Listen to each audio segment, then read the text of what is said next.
video for K-pop Demon Hunters, Golden, Cello 5. So in the very beginning, the first few notes, the first 8 measures need to be lined up with the first part, which is very syncopated. So the cello 1 part goes like this. And you need to line up with every time they come back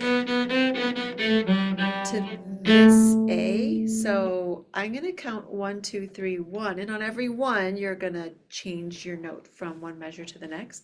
So 1, 2, 3, 1, 2, 3, 1, 2, 3, 1. So every time I come back to 1, that's when you'll go da da da da da da da da da da da.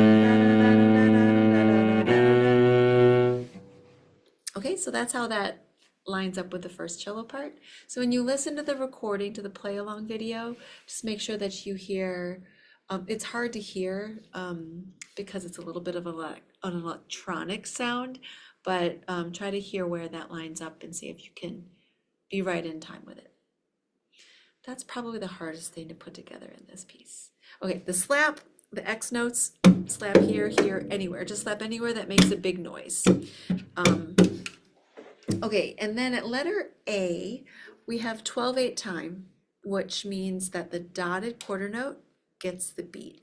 So even though it looks like there's a quarter note and an eighth note rest, it's still, that's one unit, that's one beat. So at letter A, it's just simply, so you're not doing anything complicated, it's just a straight ahead, like beat, beat, beat, beat rhythm. When you get to letter C, there are the little glisses, the little swoops that go up, and I'm going to show you how you do that. So you'll take your finger, my chair a little bit. You'll take the finger of the gliss, of the swoop, and you'll just bring it back. Kind of bring that finger back, and then the fingering in the second measure should go like this. Second finger, because then you can bring your fourth finger back. Okay, and then so then there you're going to do 2 extended 1. So this is the third measure of C. The fingering goes 1, 4, 2 extended 1, and then you'll switch to second finger. So the fingering is 1, 4, 2, 1, 2, 1. Now for the swoop, you'll have your finger extended. That's how that sounds.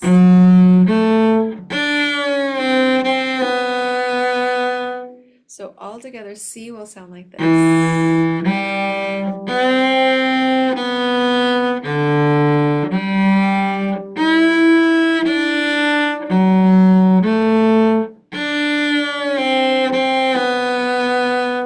if that ends up being too complicated for you, just play the notes straight, that's okay. But if you can spend some time trying to master these slides, it'll make it sound a lot more authentic to what it sounds like in the video. Okay, and then at number 31, measure 31, it just goes. So it goes 1, 2, 3, and a 4, a 1, and a 2, and a 1. And you just have to put in the little hook at the end of bar 31. So 1, 2, 3, and a 4, a 1, and a 2. And it's one of my favorite parts of this arrangement.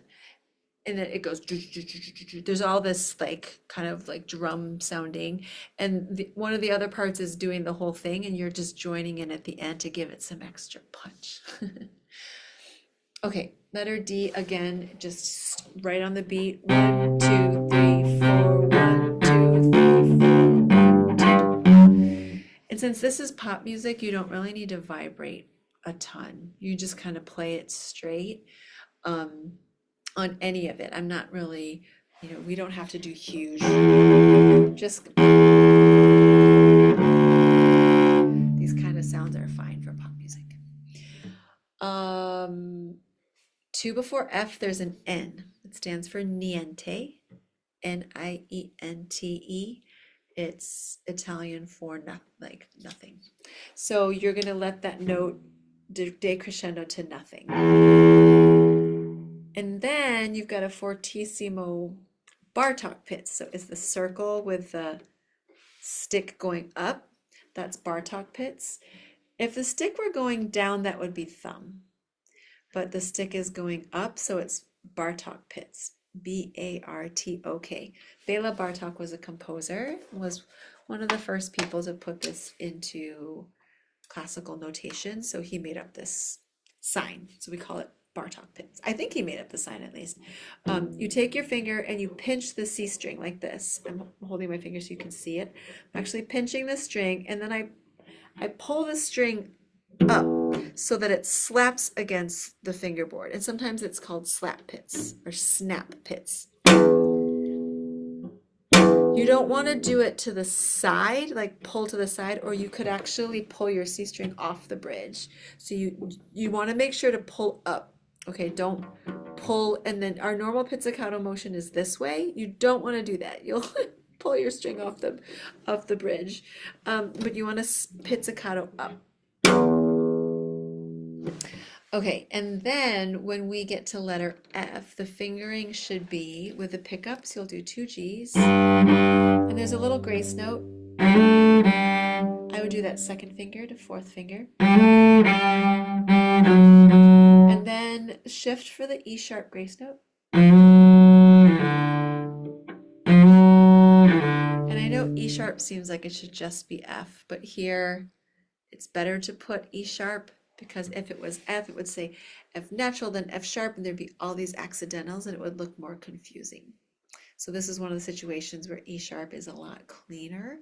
So you're going to do the grace note, E sharp, and then another grace note.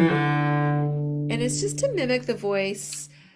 She goes, waited so long to break these walls down. So it's kind of the way I decided to do that in this arrangement.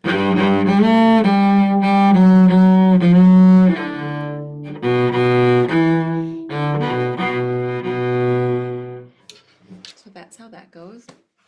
Before letter H, I just noticed that the down bow and the up bow are lined up, and that's just a mistake. There should be a down bow and then an up bow. So it should go 1, and then you switch to up bow, and then switch to up bow. So that's just a typo on my part. The last thing to know is right into J. There's an X note and then a gliss, and glissando is just a slide. So we're going to take, the X just means any note before X, the big X meant slap. This isn't a slap, but that measure is going to go, we circle our bow back to the frog, and any note up here somewhere, it's just supposed to be kind of fun. So what we're going to do from letter 2 before J,